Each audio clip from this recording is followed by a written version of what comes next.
Friends, एक समय था जब हाई बीपी को बहुत कम ही लोग जानते थे और यह केवल कुछ शहरों तक ही सीमित हुआ करता था। लेकिन बदलते समय और रसायन मिश्रित भोजन के कारण यह बीमारी लगभग हर जगह पांव पसार चुकी है।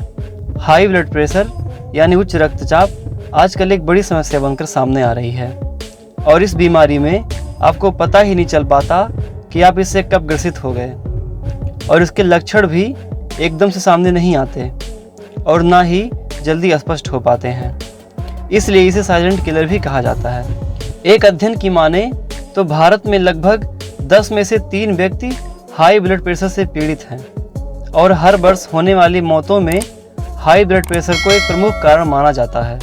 फ्रेंड्स, हाई बीपी का इलाज तो संभव है, लेकिन जानकारी के अभाव में ज़्यादातर लोग इसे जान और पहचान नहीं पाते और वो इसे इग्नोर करते रहते हैं।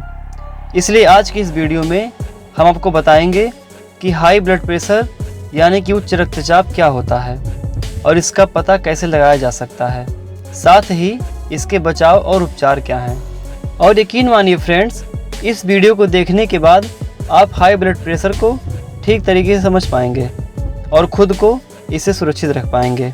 तो बने रहें वीडियो के अंत तक। हाय फ्रेंड्स, मैं सुधीर और आप देख रहे हैं the mysterious world.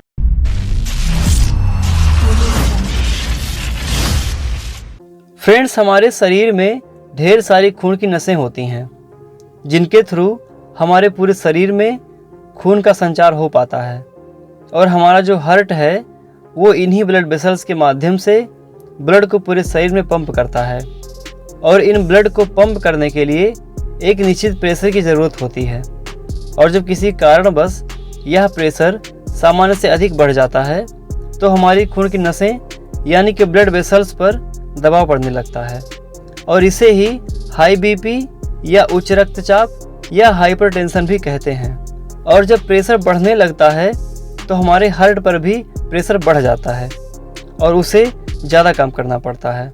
Friends, pressure कब बढ़ता है? जब ब्लड वेसल्स में कोई अवरोध उत्पन्न हो जाए या नसें सिकुड़कर पतली हो जाएं या तो उनके सतह के चारों ओर कुछ जम जाए। ऐसे में ब्लड को उन नसों से गुजरने में रुकावट का सामना करना पड़ता है। इसकी वजह से ब्लड नसों पर दबाव या प्रेशर डालना शुरू कर देती है और ये प्रेशर जब बढ़ता जाता है तो स्थिति जानलेवा हो जाती है।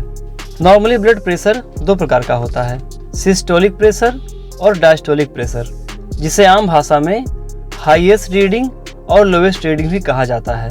सामान्य स्थिति में किसी व्यक्ति का ब्लड प्रेशर 80 से 120 तक होता है, जिसे 80/120 mmHg कहते हैं।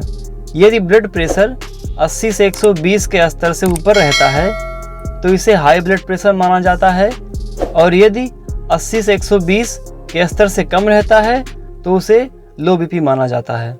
अब आइए जानते हैं हाई बीपी के लक्षण क्या होते हैं। जैसा कि हम आपको पहले ही बता चुके हैं कि इसे साइलेंट किलर भी कहा जाता है, इसलिए इसके लक्षण बहुत ज़्यादा स्पष्ट नहीं होते और स्पष्ट तब होते हैं जब व्यक्ति को कोई गंभीर समस्या जैसे हार्ट अटैक या सीने में दर्द जैसी समस्याएं सामने आती हैं। इसलिए आपको सामान्य स्थिति में बीपी की नियमित तरीके से कुछ दिन पर जांच कराते रहना चाहिए, जिससे हाई ब्लड प्रेशर की समस्या का पता चल सके। हालांकि इसके कुछ ऐसे हल्के फुल्के लक्षण होते हैं जिसे अनुभव किया जा सकता है, जैसे आंखों से धुंधला दिखाई देना, नाक से खून आना, दर्द होना, चक्कर आना और कभी कभार उल्टी भी शामिल हो सकती है। फ्रेंड्स, हाई बीपी का निश्चित कारण का पता लगाना तो बेहद मुश्किल है, लेकिन कुछ संभावित कारण ऐसे हैं जिससे हाई बीपी का खतरा हो सकता है। इन कारणों में सबसे ज़्यादा जो मैटर करता है वह है मोटापा। सामान्य से अधिक वजन वालों के लिए हाई बीपी का खतरा ज़्यादा होता है। बढ़ती उम्र भी हाई ब्लड प्रेशर के लिए उत्तरदायी है। उम्र बढ़ने के साथ साथ हाई बीपी का खतरा भी बढ़ता जाता है और यह महिलाओं से ज़्यादा पुरुषों में देखने को मिलता है। हालांकि ज़्यादा उम्र हो जाने पर ब्लड प्रेशर का खतरा कम हो जाता है, लेकिन जो लोग स्ट्रेस ज़्यादा लेते हैं उनको हाई बीपी की समस्या बनी रहती है।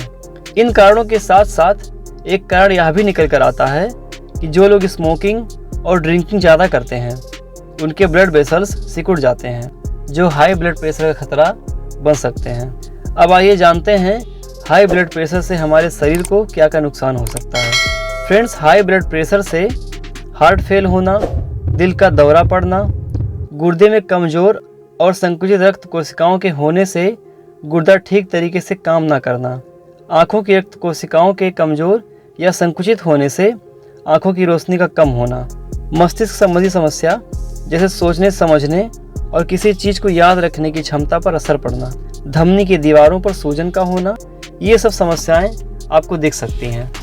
आइए अब बात करते हैं इसके बचाव के बारे में। फ्रेंड्स, स्वस्थ आहार, एक्सरसाइज, स्वस्थ जीवन शैली, पर्याप्त नींद और तनाव मुक्त होकर ही हाई बीपी से बचा जा सकता है। साथ ही साथ स्मोकिंग, ड्रिंकिंग जैसी बुरी आदतों को छोड़कर आप बीपी को कंट्रोल में ला सकते हैं। इसके साथ साथ हमेशा स्वस्थ भोजन करें, भोजन को कंट्रोल में रखें, शारीरिक एक्सरसाइज या योगा जरूर करते रहें और समय समय पर ब्लड प्रेशर की जांच करते रहें। 80 से 120 mmHg की स्थिति सामान्य होती है, इसे ध्यान में ज़रूर रखें और इसके बढ़ने पर तुरंत डॉक्टर से परामर्श लें, क्योंकि हाई ब्लड प्रेशर का उपचार उसके कारणों पर ही निर्भर करता है। जिस कारण से हाई बीपी की समस्या हुई है, पहले उसका उपचार करना बेहद ज़रूरी है और ऐसा करने से ही बीपी कंट्रोल में आ सकती है। तो फ्रेंड, इसी के साथ ख़त्म करते हैं इस वीडियो को, और अगर अभी तक आपने हमारे चैनल को सब्सक्राइब नहीं किया है तो फटाफट से इसे सब्सक्राइब करें और साथ में बेल आइकन को ज़रूर दबा लें, जिससे आने वाली वीडियो से आप अपडेट रहें। मिलते हैं अगले वीडियो में एक नए टॉपिक्स के साथ। तब तक के लिए नमस्कार।